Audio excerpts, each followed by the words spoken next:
Now, government ministers gave in to pressure from Australia to remove commitments to the Paris Climate Change Agreement from the UK-Australia trade deal, according to a leaked email. Tom Burke is chairman and founding director of E3G. That's an environmental think tank and a former government advisor on the environment. Good evening, Tom. John, good evening. Can you just remind us of the background to this? Well, we made a big thing out of signing up a free trade agreement with China. It's a normal now part of trade agreements that you agree to stick by the Paris Agreement. You write in the terms of that agreement. That's what we propose to do. We've been quite legitimately, I think, a leader on climate change, both in terms of around the world, but also in terms of what we've done ourselves. And the Australians pushed back and we said, okay, then. We just rolled over. Yeah. Very, very hard to see why we would do that. It's a real own goal. Okay, and as you say, it's a familiar feature of trade agreements to have references, specific references to the Paris climate change deal in there. There was one in the trade deal with the European Union, for example. So why would Australia fight back against having such a provision in a UK-Australia deal? Well, Australia is the worst performer amongst the wealthy countries on climate change. It has done least, it's committed to doing least, its government has consistently avoided signing up to any commitments. So for domestic political reasons, pretty difficult for them to, on the one hand, say they're not going to do anything to their domestic audiences at home, particularly the coal industry and the agriculture industry. They're not going to do anything about climate change. And at the same time, sign up to things which would commit them to do things in a free trade agreement. So it's easy to see why Australia will push back. What's not easy to see is why the UK would roll over. Yeah, I mean, I think the government's, or part of the government's answer to this is that the trade deal does include a reference to the climate change deal, just not a specific a commitment in terms of climate change targets. Yeah, it's like pulling the teeth.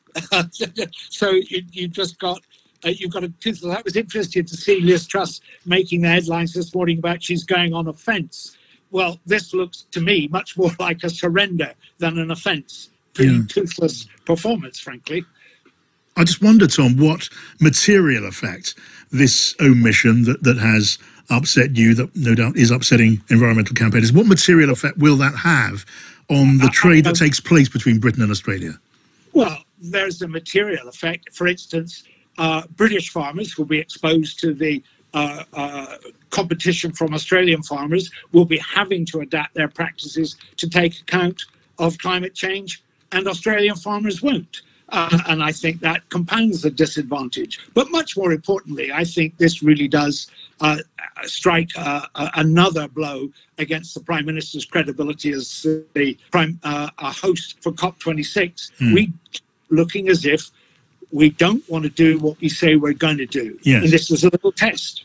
Yeah, I mean, although you do you did a moment ago give the British government and the Prime Minister credit for ambitious targets and making progress along the route towards making commitments intended to meet the climate change targets. No, I gave Britain credit for it. I think that's got a lot to do with not just this government. Although I have to say, it is fair to say the Prime Minister has made a huge personal commitment to doing it, but I don't think his government has followed through. So it does raise another question about the extent to which the Prime Minister really has got a grip on his own government. And getting his own government, his Chancellor, his Trade Secretary, his Business Secretary, to actually deliver on the promises I think he genuinely does make. Yeah, are you giving up hope, Tom, on the COP26 climate summit in Glasgow at the end of the year achieving very much? No, I'm not giving up hope on it achieving very much. This is was never going to be a final result, as it were. We're quite a long way from solving the problem of climate change.